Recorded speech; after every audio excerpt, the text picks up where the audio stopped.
Жада калса Маевский Текебаев менен Чотоновдон зыян тарткан эмес деп соттун чечими турат.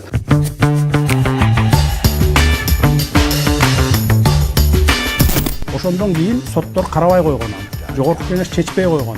Баягы тарап бергендей. Анан мамлекетке өттү Мегаком.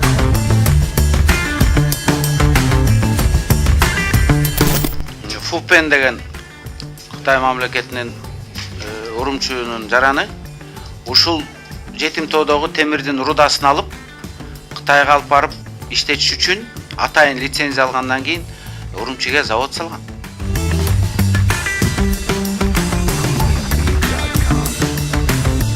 Бул жетим тоо дагы ошондой да. Четинен эле казып эле сырьёсун ошол эл аралык дүйнөлүк баа менен сатсаң эле ошондо бир жылда биздин эсеп боюнча бир жылда 1 миллиардка жакын долларынан кутулуп койсок болот. Саламатсызбы, Өмүрбек Чиркешевич. Жакында эле Садыр Жапаров 7 каналга интервью берип атып, Текебаев Маевскийден Мегаком боюнча 1 миллион доллар алган. Аны элита дагы билет, мен керек болсо далилдеп берем деп айтты. Мегаком боюнча, баягы Маевский боюнча 1 миллион доллар алганы боюнча. Бул 1 миллион долларды алган Маевскийден. Алганы анык. Муну бардык саясий элита билет. Депутаттар бардыгы билет. Керек болсо мына Кулов дагы билет. Кулов калп десе мына Өмүрбек Суаналиев тастыктап берет. Мен да тастыктап берем. 3 жылдан бери соттун жүрүшүнө күбө болгон көпчүлүк эл да билишет. Бул жерде тергөөнүн айтканы жалган экенин, Маевскийдин айтканы жалган экенин. Бирок Садыр Жапаровдун бул кескен айтканы сиздин сотуңузга таасирин тийгизбейби?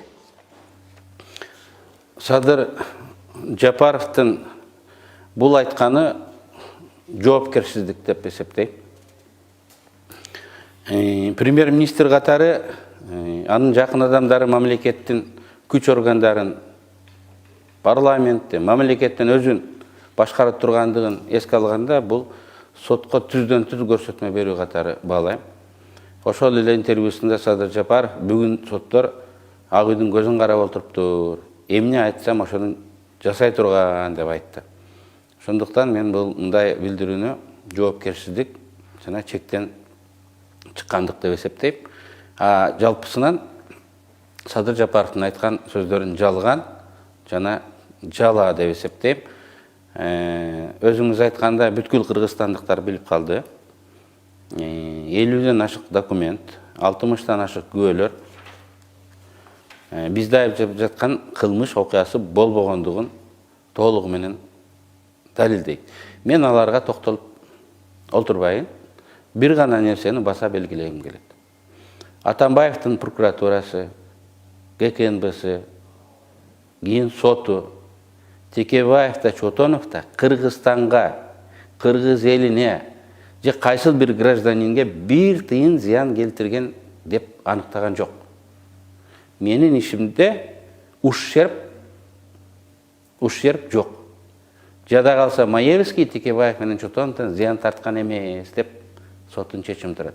Мына ушул жерди мен баса белгилегим келет. Садыр Жапаров Текебаев Маевскийге Мегакомду сатмак, саткандан кийин дагы миллиондорду чөнтөгүнө салмак деп айтты. Бул боюнча сиз эмне дейсиз? Сиздин сурооңузга жооп бериш үчүн Мегаком компаниясынын тарыхына кыскача токтолгум келет. 2003 жылдын 23 декабрында Бимаком ЛТД ЖЧКсынын 30%-ын Айдар Акаевка беришет. 2005 жылы 24 мартта элдик революция болуп, Аскар Акаевдин үй бүлөсү сыртка качат. Качып жүрүп, 23 майда Бимакомдун мурунку кожоюндары Айдар Акаев менен партнерлору компанияны 200 миллион долларга сатышат. Ошентип, Бимакомдун кожоюну Пенвел деген офшордук компания болуп калат. Муну Максим билип калып, 2005 жылдын 18 июлунда Бимаком ЛТД компаниясынын лицензиясын токтотот. Ошондо Пенвел компанияларынын ээлери Максим Бакиевке Бимакомдун 49 үлүшүн берип, кайра лицензияны алат. 49%. Бирок Максимге бул аздык кылып, акырындап рейдерлик схемаларды ишке ашырып, 2009 жылы августта 100% компаниянын өзүн алып, Альфа Телеком деген жабык акционердик коом түзүп, Мегаком деген соода маркасы менен иштей баштайт. Бул рейдерлик басып алууда негизги ролду Садыр Жапаровдун бир тууган эжеси Райгүл Жапарова жетекчилик кылган Ысык Көл инвестициялык банкы ойнойт. 2009 жылдын 3-июнунда Бимаком Ысык Көл Инвестбанктан $80 миллион карыз алуу боюнча инвестициялык келишимге кол коёт. Ошол эле күнү $80 миллион акча Бимакомдун эсебине которулат. Эң кызыгы, ошол эле күндөрү белгисиз бирөө Абылова Алмаз Темирбековичтин атына жазылган жалган паспорт менен Ысык Көл Инвестбанкынан $80 миллион нак акча түрүндө чыгарып кетет. Мен банкирлер менен сүйлөштүм. Чоң бул кичинекей Ысык Көл Инвестке окшогон кичинекей банкта эмес, чоң банктарда $80 миллион нак акча даяр турбайт. Биз $1 миллион нак акча сураганда эле чаң тополоң түшүп калабыз. Аны улуттук банк билет, улуттук коопсуздук комитети билет, финансылык кызматтар билет. Анын $80 миллион ал банкта болбош керек эле. Аны чыгарып кетип атканда дагы республикалык деңгээлде чуу чыгат. Анткени Бимакомдун офиси Бишкекте. Банкир звонок кылыш керек. Эмнеге силер наличный алып атасыңар деп. Мындай чоң компаниялар перечисление менен гана иштейт. Нак акча менен дүйнөдөн барып оборудованияларды сатып албайт. Звонокто кылышкан эмес, баары шектүү. Ошондо $80 миллион жок болот. Ысык Көл Инвестбанкы акча жок болгондук жоголуп кетти деген шылтоо менен Бишкек райондор аралык сотко келишимди жокко чыгарып, Бимаком ЛТД $80 миллион акчаны кайтарсын деген талап менен кайрылат. 2009 жылдын 15-июнунда дароо эле Бишкек райондор аралык соту банктын талабын канааттандырат. Ал эми бир жумадан кийин 22-июнда Бишкек шаардык соту райондор аралык соттун чечимин күчүнө калтырат. Кыскасы, Бимаком акчаны кайтара албай калып, банкрот деп жарыяланып, ошол жылдын 7-июлундагы соттун чечими менен анын мүлкү сатыкка коюлат. Мүлктү арзан сатып алып, Максим Бакиев жаңы Альфа Телеком деген сотовый компанияны иштете баштайт. Эми бул жерде рейдерлик захват ар дайым бийлик органдары, ошонун ичинде сот катышат. ГКНБС көзүн жумса, Улуттук банк көзүн жумса, Финразведка көзүн жумса, соттор дароо аткарып турса, Ысык Көл Инвестбанктын башчысы Жапарова негизги ролду ойноп сотторго кайрылып атса, бул рейдерлик захватты ошол кездеги коррупцияны алдан алуу агенттигинин комиссары Садыр Жапаров билбей калат беле. Буга эч ким ишенбейт. Экинчи суроо ушундай ал кезде анын баасы 300 миллионго көтөрүлүп калган. Компанияны бирөөгө алып берип аткан, кызмат көргөзүп аткан адам бекер кылабы?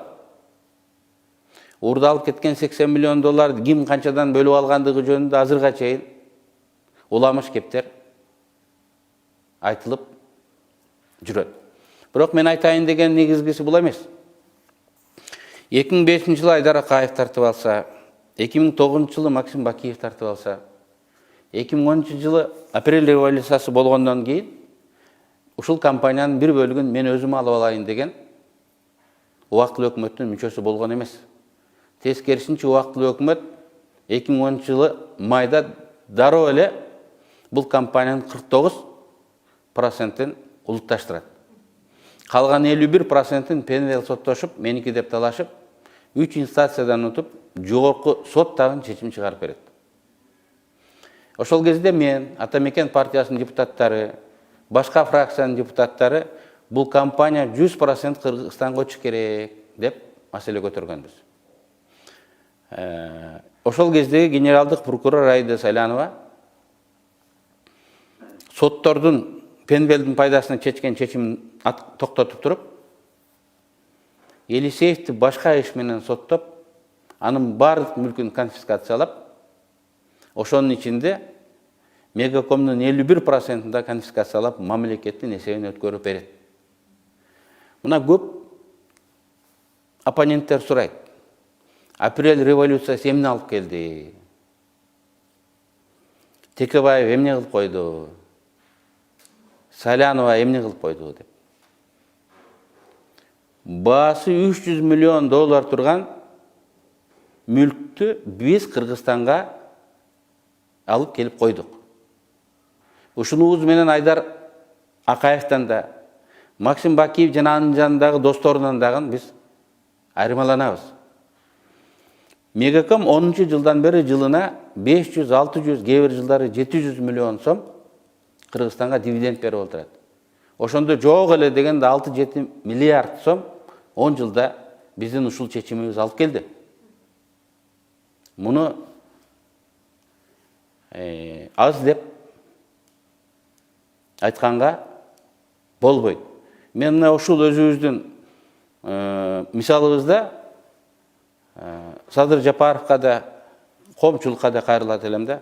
Адамды айыптардан мурун ал адамдын ким экендиги, кандай өмүрдү басып өткөндүгү абдан маанилүү. Сот дагы далилдерди таразылап жатканда адамдын өздүгүн, личность подсудимого деп коет, карап туруп анан баа берет да. Анан Мегакомду мамлекетке кайтарып аткан адамды Мегакомду бирөөнүн пайдасына беребиз деп, андан акча алып алды деп айыптаганын өзү мындай чындыкка сыйбайт. Туура Мегакомду сатабыз дегендер болгон. Мен аны сессияда да айткам. Ал Алмаз Атамбаев 2011 жылы апрелде жогорку кеңешке 49% сатайлык деп сунуш менен келген.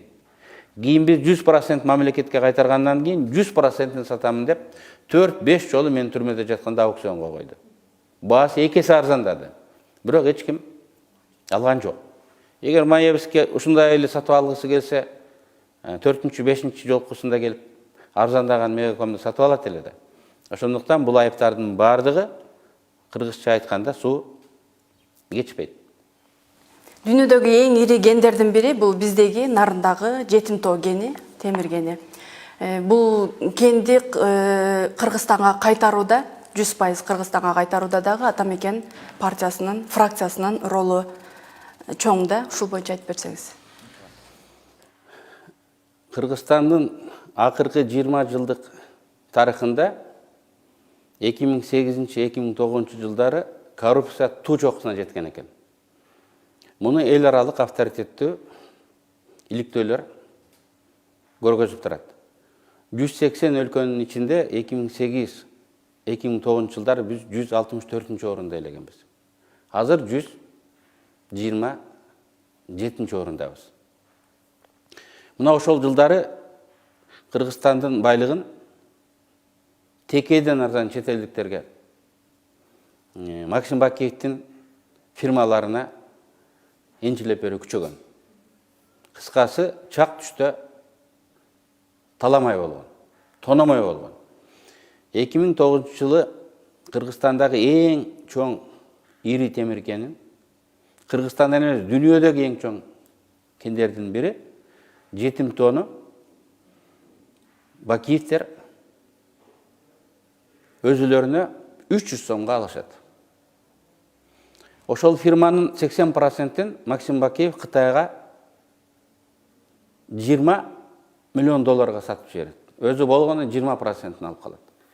Ошол Кытай компаниясы Жетимтоону иштетип баштап, 2009 жылы нарындыктар, жетөгүздүктөр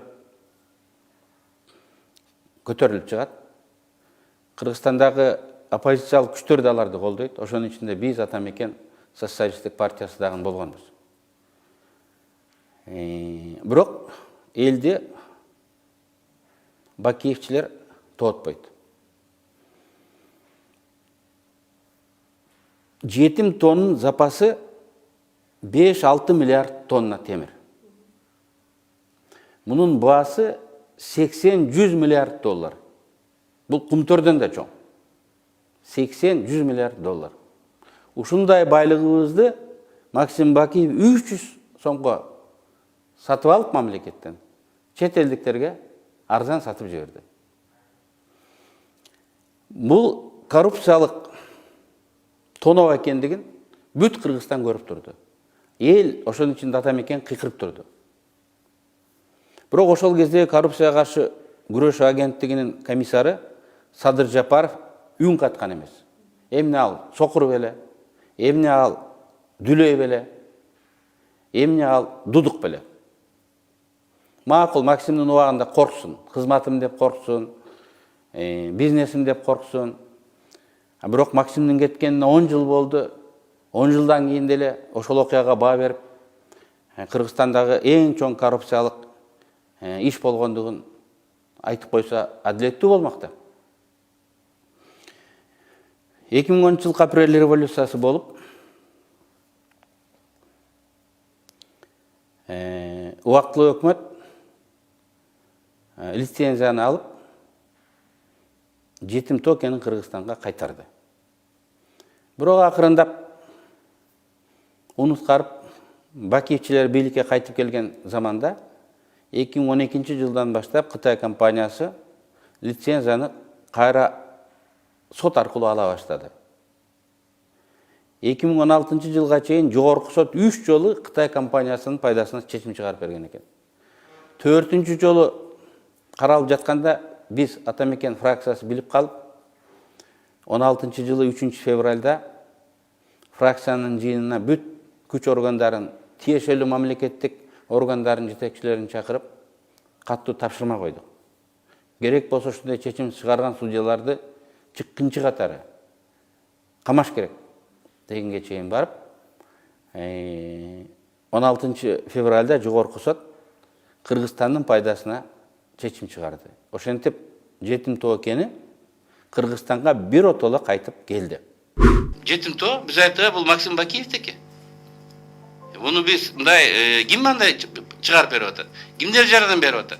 Муну биз иликтешибиз керек да. Мен муну эмне үчүн бул тарыхты айтып атам да. Вахадды Сулайманов туура айтты. Соттор жөн чечим чыгарган жок. Жогорку сот кайра эле өжөрлүк менен 3 жолу чечим чыгарып атпай, карап ушуну чечип бергиле депчи. Болгон бир эле шылтоо тиги компания биз уккан эмеспиз деп айтып атат. Укпаса кантип сотко берди деген косвенный мындай далилдер, фактылар дагы бар да. Укпаса кайдан берип атат. Анан Юлиана Пак менен Гладышев качып кетишсе, Кыргызстанда жок болсо, алардын артынан кууп аны тапшырганга да мүмкүнчүлүк жок да. Анан алар доверенность берген адам келип сотко берип, акча менен утуп Кыргызстандын көзгө басар байлыгы 100 миллиард доллар деп турат. Муну интенсивдүү иштетсек, мен справочный материалдар 200 жыл иштетет экенбиз. 200 жыл ошол жерде жумуш ордун болот. Канча мындай Кыргызстанга мындай пайда алып келет. Бүтүндөй бир регионду, Нарын регионунун тагдырын өзгөртө турган. 2009 жылы декабрда лицензия берилет. 70%-тин бир бөлүгүн 25 миллион доллар акчага Максим Бакиевтер сатат. Учредитель Гладышев менен Пак. 3 айдан кийин революция болот. Ошон үчүн алар ойлогон максатына жетпей, жанагы сиз айткандай бир жылда жасай турган ишин жасай албай калат. Бирок 2-3 жылдан кийин өзүнө келишет. 12 жылдан баштап соттошо баштады. 2 жылдан кийин өзүнө келишет. Анткени аларды колдогон адамдар парламентте пайда болот. Анткени аларды колдогон адамдар Бакиевчилер барып госгеологияны жетектейт. Ошончо байлыкты кайра кайталап алууга мындай мүмкүнчүлүк бар экенин көрүп, жанданып сотко өзлөрү Кыргызстанга келе албаса да ишенимдүү адамдары менен мындай сотко берип, мындай ишти утуп алып атат. Бул ошол эле госгеологиянын берген расмий маалыматтары боюнча орто эсеп менен 80-100 миллиард доллардын кени да. Бул өз убагында 2009 жылы декабрь айында муну иштетүү боюнча лицензияны Жаук акционердик коом биринчи строительная компания, первая строительная компания деген акционердик коом лицензияны алган. Ал Жаук акционердик коомдун уюштуруучусу, учредительдери Юлиана Пак жана Гладышев деген жарандар болгон. Эсиңиздерде болсо, Юлиана Пак менен Гладышев бул Максим Бакиевке байланыштуу бүт кылмыш иштеринин негизги башкы фигуранттары. Башкача айтканда, бардык иштер боюнча ушул Гладышев жана Юлиана Пак учредитель болуп жүргөндө бардык юридический тараптарда. Мындан тышкары баягы ячейкаларда дагы акча табылганда Юлиана Пак азыр ошол боюнча издөөдө жана башка иштер боюнча. Жанагы Фупен деген Кытай мамлекетинин урумчуунун жараны ушул жетим тоодогу темирдин рудасын алып Кытайга алып барып иштетиш үчүн атайын лицензия алгандан кийин Урумчиге завод салган. То есть анын уже ишеними, муну алдым, муну бүтүрөм деп, ошон үчүн жана далалат кылып атканы ошондо. Кээ бир оппоненттер апеле революциясы Кыргызстанга эмне берди? Текебаев эмне иш кылып койду деп көп суроо берет. Бакиевтер 300 сомго 80-100 миллиард доллардык кенди чет элдиктерге кармата берген болсо, биз ал кенди Кыргызстанга кайтарып алып келип бердик. Мына биз алып келип койгон экенбиз. Садыр Жапаров түштүк региондорун кыдырып жүрүп, жетим тоону кертип, Кытайга ташып сатып, ошонун эсебинен Кытайга болгон карызыбызды жабабыз деп айтты. Ал боюнча Садыр Жапаров сүйлөшүүлөрдү жүргүзүп, анча-мынча эсеп кысаптарында кылып койгон. Жетим тоодо 5 миллиардтан ашык темирдин запасы бар да, тонна, 5 миллиард тоннадан ашык. Бул бир 50 миллиард доллардын тегерегиндеги биздин сырьё боюнча запасыбыз да. Анан ушунун сырьёсу менен баягы сырьёсун берип кутулсакпы деген сөз болгон. Азыр деле ал сөз уланып жатат. Анткени муну бул сырьё менен гана, да, мындай сырьё менен. Бир дагы бир чет мамлекеттин катышуусу болбойт, биздин өзүбүздүн гана катышуубуз болот. Эгерде ошол менен кутула турган болсок. Бир дагы процент башка өлкөлөргө бербей туруп кутулабыз. Анткени мына мисалы кара кечени алалы, көмүр алып ТЭЦке берип атпайбы? ТЭЦке берип атат, элге сатып атат. Жөн эле тоо болуп жатат кара кече. Анан ошонун четинен барып эле баягы казып алып эле ташып атат. Бул жетим тоо дагы ошондой да. Четинен эле казып эле сырьёсун ошол эл аралык дүйнөлүк баа менен сатсаң эле, ошондо бир жылда биздин эсеп боюнча бир жылда 1 миллиардка жакын долларынан кутулуп койсок болот. Сырьё түрүндө грузовиктерге жүктөп Кытайга ташып өткөрүп беребиз дейт. Эми бул туура эмес албетте. Ал жерге металлургиялык комбинат куруп, кыргызстандыктар иштеп, ошол түшкөн металлды дүйнөлүк рынокто сатып, анан ошондон түшкөн пайдадан деле кутулсак болот. Бирок макул кенди ташысын. Кредитти алып Бишкек Торгорт деп курган жолубуз миллиарддаган тонна сырьёну ташыганда 1 эмес 10 жолу талкаланат. Аны оңдоп түзөш үчүн дагы Кытайдан кредит алабыз. Анан аягында биз кутулабызбы же кайра карыз болуп чыгабызбы, бул дагы өзүнчө талаш маселе. Бирок макул жетим тоону иштетишибиз керек. Анын эсебинен сырткы карыздардан кутулушубуз керек. Өзүбүзгө дагы миллиарддаган доллар калат. Мен Садыр Жапаровдун бул демилгесин колдоймун. Туура ишти, туура деп кеңеш айтып туруш керек. Бирок ошол тоо Кытайга бекер кетип атканда кимдер унчукпай карап тургандыгын, кимдер эл жер деп кыйкырып, ошол кезде да эл бузар деп жаманаттуу болуп аткандыгын, акыры кимдер Кыргызстанга кайтарып койгонун, ошонун эсебинен бүгүн биз карызыбыздан кутулуп атканыбызды эл билиш керек. Элден мурун биринчи кезекте Садыр Жапаров билиш керек. Ошол адамдарга мындай рахмат деп айтыш керек. Ошондо тарыхый адилеттүүлүк болот. Ошол 2009 жылы февраль айында Максим Бакиев өзүнүн фирмасына Ширшов жетектеген. Кыргызстандын энергетикасынын каймагы болгон Север Электро энергия компаниясын менчиктештирип алат. Бул компания электроэнергия рыногунун 40%-ин ээлик кылат. 20 000 километрге электролиниялары бар. Бул жерди айландырсаң жарымына жетет. 10 000ден ашык трансформатордук подстанциялары бар. Ошол кезде өкмөт арзандатып эсептеген баг боюнча 130 миллион деп эсептеген, а чындыгында миллиард долларга дагы бүгүн андай комплексти кура албайсың. Ошол мүлк комплексин